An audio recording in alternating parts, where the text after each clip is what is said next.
અમદાવાદમાં વધુ એક સ્કૂલમાં બેદરકારી સામે આવી છે, જેમાં વિદ્યાર્થીએ મિત્રની બોટલમાં ઇરાદાપૂર્વક એક કેમિકલ ભેળવ્યું હતું.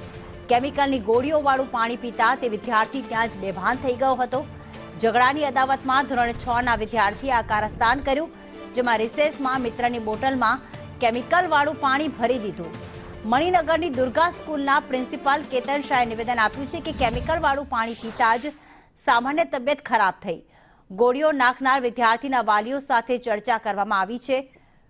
ગોળીઓ નાખનાર વિદ્યાર્થીને રજા પર ઉતારી દેવામાં આવ્યો છે. આ ધોરણ 6ના વિદ્યાર્થીનું કારસ્તાન સામે આવ્યું છે, જેમાં અન્ય વિદ્યાર્થી સાથે તેનો ઝઘડો થયો હતો અને તેની અદાવત રાખીને જ્યારે રિસેસ પડી હતી ત્યારે બીજા વિદ્યાર્થીએ તેના પાણીની બોટલમાં કેમિકલની ગોળીઓ ભેળવી દીધી હતી અને કેમિકલનું પાણી પીવાથી જે વિદ્યાર્થી હતો તે બેભાન થઈ ગયો હતો.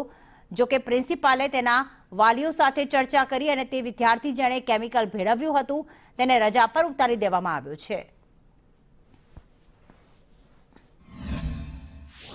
અમદાવાદ શહેરના મણિનગર વિસ્તારમાં આવેલી દુર્ગા સ્કૂલ છે ને ત્યાં એક એવો ગંભીર બનાવ સામે આવ્યો છે કે એક વિદ્યાર્થીએ અન્ય વિદ્યાર્થીની પાણી પીવાની જે બોટલ હતી અને તેમાં કેટલીક કેમિકલ યુક્ત ગોળીઓ જે છે નાખી દીધી હતી અને ત્યારબાદ આ સમગ્ર મામલો જે છે તે સ્કૂલ સંચાલક અને પ્રિન્સિપાલના ધ્યાને આવ્યો હતો અને તાત્કાલિક તેને હોસ્પિટલ ચેકઅપ માટે થઈ અને લઈ જવામાં આવ્યો હતો. મહત્વની વાત એ છે કે બંને જે આ વિદ્યાર્થીઓ છે 6ઠા ધોરણમાં અભ્યાસ કરતા હતા.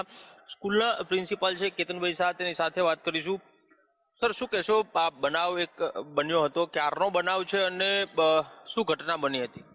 ગયા બુધવારે જ્યારે 4 વાગ્યાની રિસેસ પડી ત્યારે વિદ્યાર્થીઓ બહાર નીકળ્યા. તેમાં મોટાભાગના વિદ્યાર્થી બહાર નીકળી ગયા. આ જે વિદ્યાર્થી કે જે એક જ પાટલી પર બેસે છે, બંને મિત્રો છે, અને જ્યારે ભોગ ભંડાર જ્યારે બહાર ગયો ત્યારે એના પાણીની બોટલમાં એણે ડામરની ગોળી જેવી વસ્તુ કંઈ નાખી દીધેલી. રિસેસ પૂરી થઈ અને જ્યારે વિદ્યાર્થીઓ પાછા આવ્યા ત્યારે આવીને વિદ્યાર્થીએ પાણી પીવા માટે બોટલ ખોલી એટલે એને કંઈ સ્મેલ આવી એટલે એને આગળ પાછળ બધા વિદ્યાર્થીઓને એને સૂંઘાડ્યું. ત્યાર પછી એ કાર્યાલયમાં લઈને આવ્યા અને ત્યાંથી અમારા સંચાલક જાતે જ એમને ગાડીમાં બેસાડી પીડિયાટ્રિક ડૉક્ટર પાસે લઈ ગયા અને એને ચેકઆઉટ કરાવડાવ્યું. વાલીને બોલાયા, વાલીની હાજરીમાં બધું થયું અને કશું બનાવ બન્યો બીજો નહોતો. એટલે પછી એને રજા આપી અને બીજા દિવસથી વિદ્યાર્થી શાળામાં પણ આવે છે. ગંભીર બનાવ પછી બની જાય છે.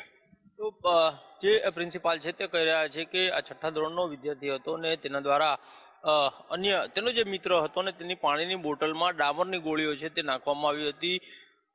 આ સ્કૂલ જે છે દુર્ગા વિદ્યાલય, તેમાં ક્લાસરૂમની અંદર સીસીટીવી કેમેરા છે તે લગાડેલા છે અને તેમાં સમગ્ર ઘટના છે તે કેદ થઈ છે અને તે સીસીટીવી ચકાસ્યા બાદ આ સમગ્ર મામલો છે તે સંચાલકો અને પ્રિન્સિપાલ છે તેના ધ્યાને આવ્યો હતો અને હાલ તકેદારીના ભાગરૂપે જે વિદ્યાર્થી દ્વારા ડામરની ગોળીઓ નાખવામાં આવી હતી ને તેને અત્યારે હાલ પૂરતો રજા ઉપર રાખવામાં આવ્યો છે. અહીંથી ડિસમિસ કરવામાં નથી આવ્યો, પરંતુ આગામી સમયમાં જ્યારે તેનું ભણતર ફરી એક વખત આ સ્કૂલમાં શરૂ થશે ત્યારે તેનો ક્લાસરૂમ જે છે તે બદલી દેવામાં આવશે.